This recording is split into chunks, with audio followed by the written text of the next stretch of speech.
Cowboys Nation, let's ride. Cowboys Nation, let's ride. Cowboy Nation, let's ride. Shut up. Let's ride. Whose world is this? The world is yours. The world is yours. It's mine.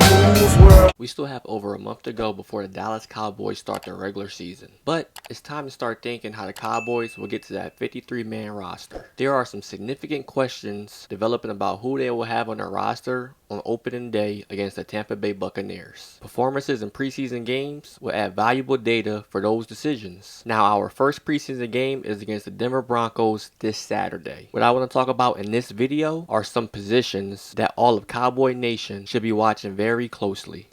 The first position battle is obviously the kickers. It is definitely time to do something, as Jonathan Garibay has been awful thus far. Leverum hasn't been looking too good as well. The Cowboys need to replace Garibay with anyone, or we will see the same struggles in the kicking game that we saw all of last year. This should be a move that happens sooner than later, and it will, as 4 kickers are scheduled to come in for a tryout, including former Cowboy Brett Mayer. Now, Mayer spent the 2018 and 2019 seasons in Dallas, making 80% and 66% of his field goals for a different coaching staff. Those conversions included a franchise record 63-yarder in 2019.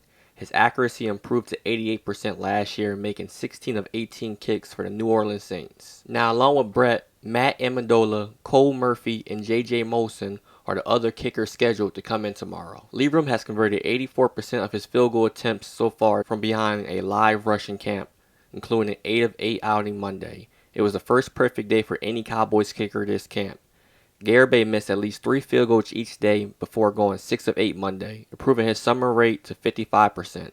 His struggles reached a peak Saturday when he went 4 of 11, forcing the Cowboys to explore alternative options. And out of the other 3 guys coming in for a tryout, Amendola, who is 25, made his NFL debut last season. He made 68% of his 19 attempts for the New York Jets. Murphy made 91% of his field goal attempts in the USFL this past season for the Michigan Cardinals. And Molson is a former UCLA kicker who was waived by the Packers in May. He has no in-game NFL experience. So in my opinion, I feel like we should just bring back Brett.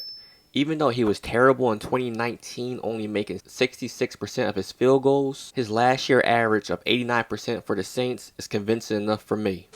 The next position battle is the wide receiver room. Now, this situation is the complete opposite of the kicker situation, as multiple wide receivers have been balling so far in fall camp. The wide receiver room can be a little tricky, as the number of receivers that will make the 53-man roster will be based on how the team handles Michael Gallup. He is currently on the physical unable to perform list as he continues his recovery from last year's injury.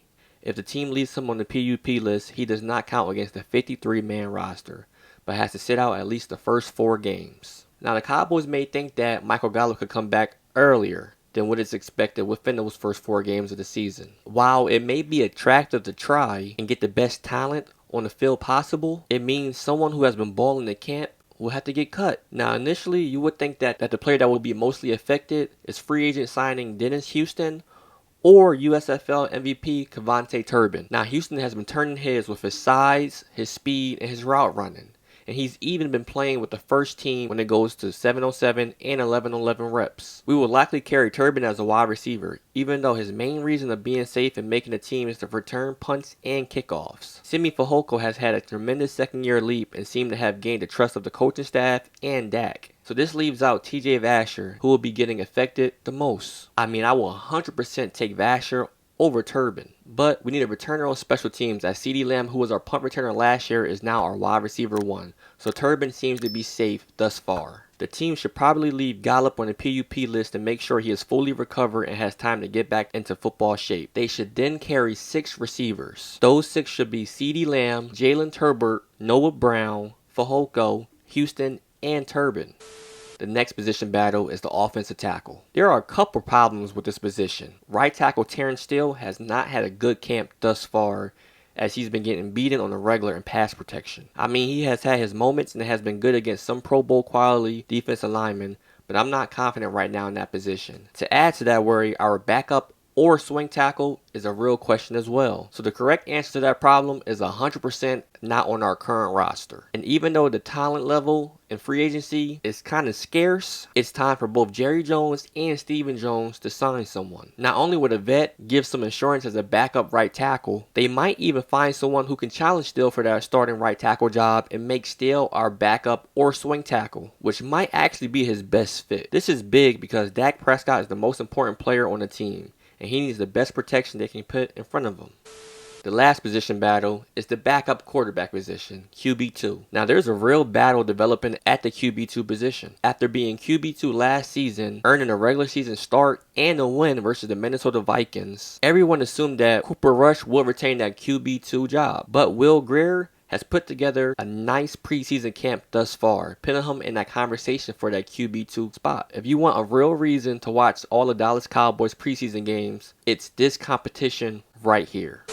As there are other decisions to be made, these are the 4 most critical and entertaining position battles to me thus far. Comment below, what do you think of these 4 position battles? Who do you think will get cut?